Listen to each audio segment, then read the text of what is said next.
Our color match caulking is always recommended for projects using ledgers or trim, but not all installations require fasteners in the face of the panels.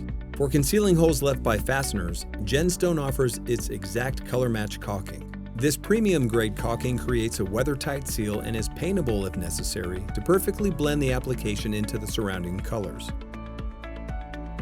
Here's how it works. Pour the paint kit into 3 separate containers.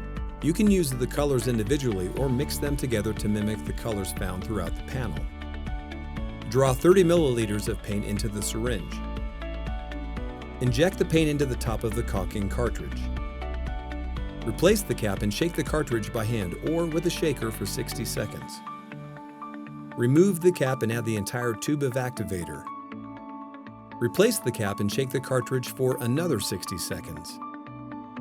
Wait for 30 minutes for the sealant to fully set before applying the caulking to your GenStone. Attach the nozzle and cut to your desired bead size. Note that the caulking will come out lighter in color before drying darker.